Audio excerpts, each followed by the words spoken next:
আমাদের সংগ্রাম। নোয়াখালীর সুবর্ণচরে ব্যবসায়ীদের সিন্ডিকেট ও কৃষকদের কৃষি পণ্যের ন্যায্য মূল্যের দাবিতে মানববন্ধন ও বিক্ষোভ মিছিল অনুষ্ঠিত হয়েছে। গত শনিবার সকালে সুবর্ণচর উপজেলার ৮ নং মোহাম্মদপুর ইউনিয়নে পুরাতন ফেরিঘাট রাস্তার মাথা ও মন্তাজখালী বাজারে মানববন্ধন ও বিক্ষোভ মিছিল করে স্থানীয় চাষি এবং কৃষকরা। আমাদের সংগ্রাম চলবে চলবে, কৃষক চলবে চলবে, কৃষকের সংগ্রাম চলবে চলবে।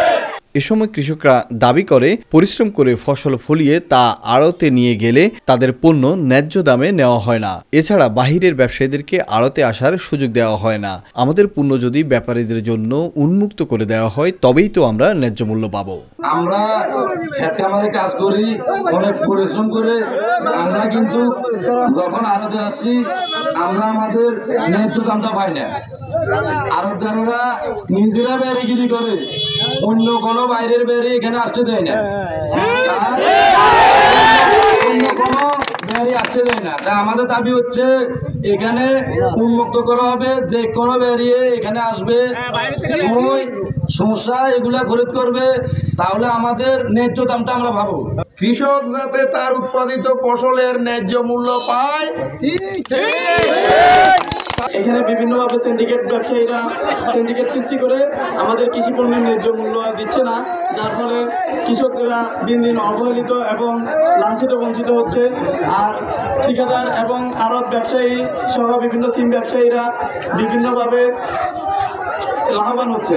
আমরা চাই সরকারের কাছে এবং জনপ্রশাসনের কাছে আমাদের একটাই দাবি, সেটি হচ্ছে কৃষি পণ্যের ন্যায্য মূল্য। আমরা যে ন্যায্য মূল্যে কৃষি পণ্যগুলো পাওয়ার কথা, কীটনাশকগুলো পাওয়ার কথা, সেগুলো আমরা পাচ্ছি না। আমরা যেন ভবিষ্যতে আমাদের এই কৃষিকাজে ব্যবহৃত কীটনাশকগুলো যেন আমরা ন্যায্য মূল্যে পাই, এবং আমাদের উৎপাদিত যে সকল শাক সবজি ফসলাদি আছে সেগুলোর জন্য আমরা ন্যায্য মূল্য পাই। সঠিক তদন্ত করে আমাদের ন্যায্য মূল্য হচ্ছে, আমরা আর কিচ্ছু জানি না। যতদিন আমাদের ন্যায্য মূল্য পাইতাম না, আমরা এই আন্দোলন চলতে থাকি। এছাড়া বিগত কয়েক বছর ধরে এই সিন্ডিকেটের কবলে পড়ে নিঃস্ব হয়েছে অনেক কৃষক। বাজারে কৃষি পণ্যের দাম 40 টাকা থাকলেও বাধ্য হয়ে আড়তে তারা তা বিক্রি করতে হচ্ছে 20 টাকায়। এতে করে কৃষকরা তাদের আশা অনুরূপ সাফল্য না পেয়ে আর্থিক ক্ষতির সম্মুখীন হতে হচ্ছে বলে জানায় তারা। জানা যায় ব্যবসায়ীরা নিজেদের আড়তে অন্য ব্যবসায়ীকে সুযোগ না দেওয়ায় এমন সিন্ডিকেট হচ্ছে।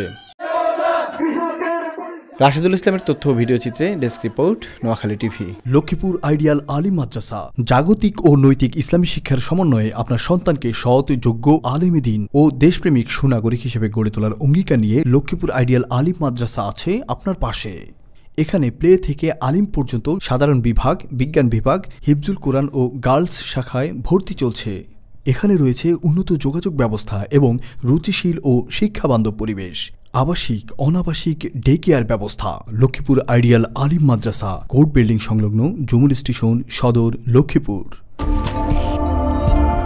নোয়াখালী টিভি, বৃহত্তর নোয়াখালীর প্রতিচ্ছবি।